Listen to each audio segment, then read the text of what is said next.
So honey, now take me into your loving arms. Is it just me, or does that sound like Marvin Gaye to you? Oh, stop it. Oh, I couldn't resist. Someone somewhere is clipping that segment now. Save this as evidence. This news anchor supports our case. It's over. It's over. Yeah, no, it's done. It's done. It's 8:16 right now. Time to check in on the latest buzz in the entertainment world. All right, y'all, you take it away. It's over. Ed Sheeran has won. Yeah, I'm glad you weren't part of the jury because he did win. He won his Thinking Out Loud copyright lawsuit, and this thing seemed to have drug on for forever. I mean, he got up and performed in the courtroom. The judge had to ask the jurors to stop dancing at one point. Then last week, he said that he was quitting music if he didn't win. And he said that like literally while he was on the stand. So I don't know if that swayed anybody one way or another, but they came out and they said he has won. They basically cited that what he used was the musical building blocks, and that by saying that that had been stolen from the other song, it would hurt music in the future and the ability for people to use those same like progressions and whatnot. Oh, I completely agree. I thought from the jump this case was a bit of a head scratcher because I did too. the lyrics are different, the melody is different, the vibe of the songs are different. If we're talking chord progressions now being the subject of copyright, then we're done making new music. How many three-chord punk songs have we heard in our life? Do you know how many Green Day, Blink 182? Just name a punk band, that Sum 41. All of those songs wouldn't have been able to be written.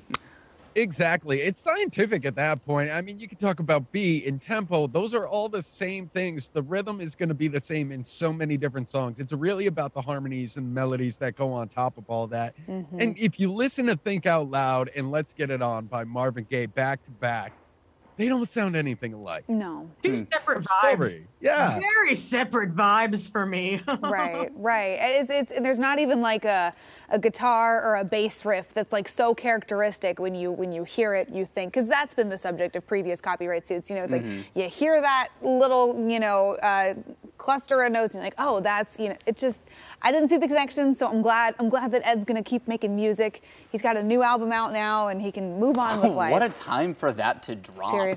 and it still gives me hope to get rich and pay him to sing me to sleep at night. So my fingers are still out. There you go. We're pulling for you, Mike. Yeah.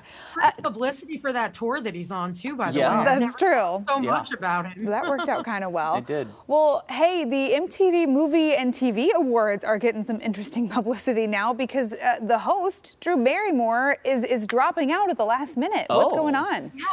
So there's this writer's strike that's going on. It's affecting a lot of different TV, especially late night. And so right now, until their demands are met or until they can reach an agreement, there's no writers. And so Drew Barrymore announced yesterday that she would be dropping out as host for this year because she wants to stand in solidarity with the writers, because basically everything we have on movie and TV is thanks to a writer somewhere. And so she said that she will host again. She will come back in 2024, but this weekend will not be the weekend. And so MTV had to release something in turn because, like, how do you do this? So they've decided to go hostless. There will not be a red carpet. There won't be an interview portion. And then lucky for MTV, they actually pre-taped this award show. So they're going to just have people come out, present, accept, and they're going to put it together like they normally would. But that way, if someone gets out there and like forgets what they're going to say, because there's not going to be, I mean, there'll still be cue cards telling them the nominations. But in case they like don't say what they want to say, they have the ability to edit it. Huh. Okay. Yeah. What does that do to the viewer experience? I mean, I don't know. It doesn't seem as exciting, I guess. Quite honestly, I wasn't planning to watch it. I wasn't either, but I wasn't going to watch it either. But they were really building this thing up to be like the final return of the MTV Movie Awards. I feel like they were trying to rope in the millennials by bringing in Drew Barrymore and putting in, some throwback clips and scenes of movies that we grew up with that we can relate to.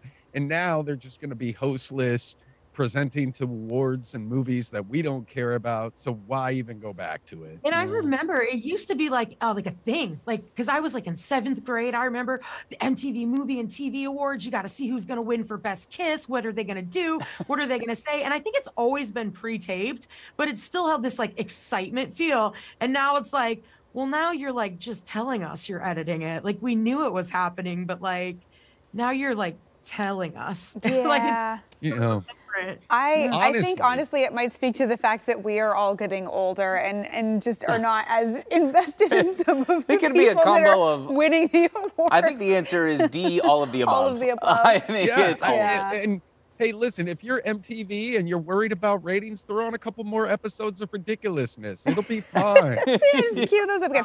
I do think, though, I have to say, good on Drew Barrymore, I think, for taking a stand and standing in solidarity on the writer's strike because, you know, she's right. You're giving out a lot of fanfare and awards for things that would not have been possible without a lot of writers' teams. So she read the room well, I think. Totally. You kind of have to wonder, though, did she step down because she also was nervous about the fact that she wouldn't have writers? So she'd have to get up there and kind of create all of her own material and have her own thoughts and her own jokes that aren't in any way crafted by people that are better at writing than she is.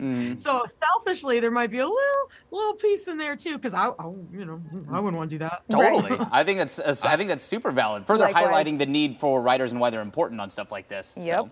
Yep. I don't Okay. know how people could entertain without writers. I mean, We most do of it every morning, Mike. What are you I know, talking that was sarcasm. I was gonna say Sarcasm. a lot of what we do read is on a prompter, so I get it. I Yeah. mean, so some thoughts are my Yeah, own, with that said, shout out to our producer crew back here. Yeah. Love them. All right. All Bye, right, guys. Gotta we'll go. see ya. Happy Have a Cinco de good Mayo. weekend. Don't forget you can listen to Liz and Mike every weekday morning on 105.1 The Buzz. We are back after this.